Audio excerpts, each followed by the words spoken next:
Ryan James Abaca from Section Eco. I take up Bachelor of Science in Criminology. For now, I'm gonna show you my videos about the 12 strike techniques. Let's watch and learn.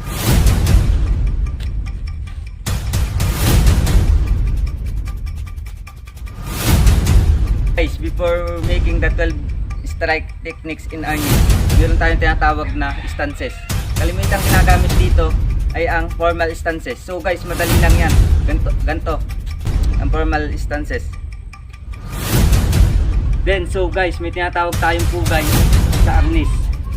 Ang pugay, kapag sinabi, yan ay yung hudyat na magsisimula na ang laban. So, papakita ko sa inyo guys ang simpleng pugay.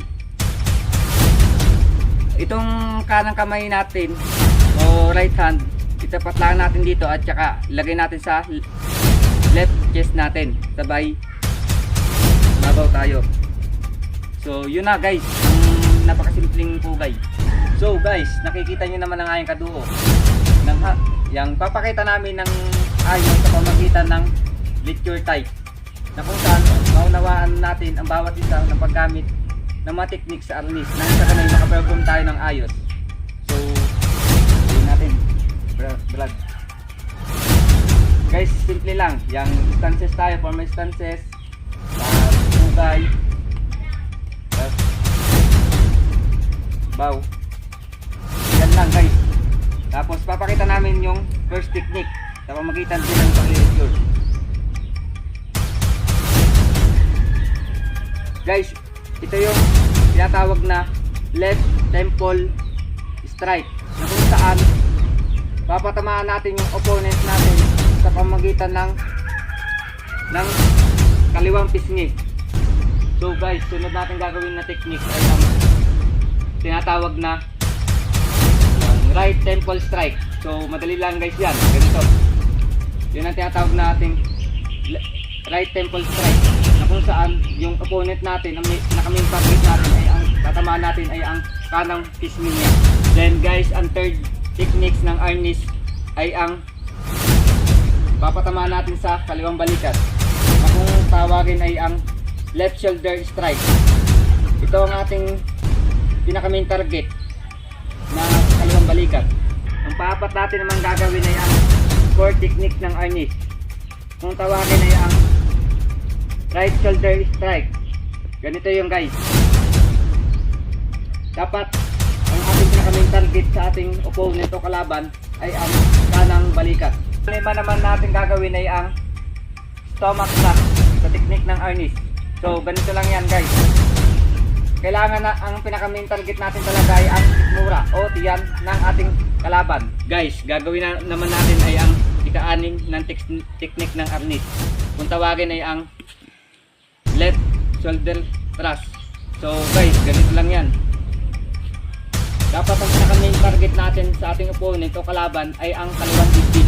So guys, ang ikapito naman techniques ay simple lang. Yang kung tawagin ay ang right shoulder thrust. So ganito lang yan guys. Kailangan ng opponent natin sa ating kalaban ay ang katamaan ay ang kanang dibdib. Ang ikalawang strike ng techniques ng Arnis ay ang right knee strike. So guys, ganito lang yan. Kailangan ng ating main target sa ating kalaban ay ang kanang tuhod. So guys, yang nasa ikasyam na tayo. Kung tawagin sa Arnis technique ay ang left knee strike. So guys, ganito lang yon. Dapat ang ating opponent sa ating kalaban ay ang main target ay ang kaliwang tuhod. Ang ikasampu naman guys ay kung tawagin ay ang left eye thrust. So madali lang yan. Ganito guys. Dapat ang pinaka-main opponent natin sa ating kalaban ay ang kaliwang mata. Ang panglabing isang technique sa Arnis ay ang right eye thrust. So ganito lang guys yun. Dapat ang pinaka-main target natin sa ating kalaban ay ang kanang mata. Last but not the least, strike to the crown. So guys, ganito lang yun. Dapat ang pinaka-main target natin sa ating kalaban ay ang ulo.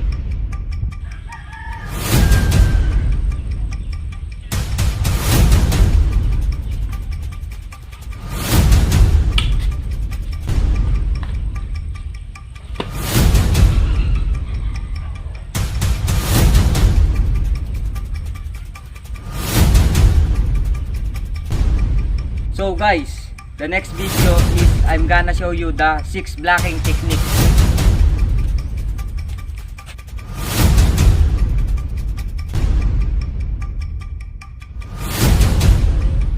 Guys, ito yung tinatawag na inward right to the left shoulder. Guys, ito naman tinatawag na outside left to the right shoulder. Guys, ito ang tinatawag na downward block right to the left knee. Guys, ito ang tinatawag na downward block left to the right knee. Guys, ito ang tinatawag na nating outward block to the crown. Guys, ito ang tinatawag nating block to the stomach thrust.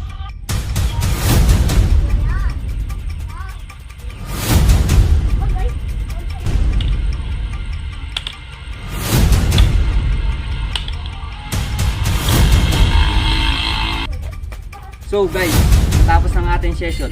Naway may natutunan kayo sa 12 basic techniques and 6 blocking techniques in arnis. Again, my name is Ryan James from section E2. I take up Bachelor Science in Criminology. That's all. Thank you.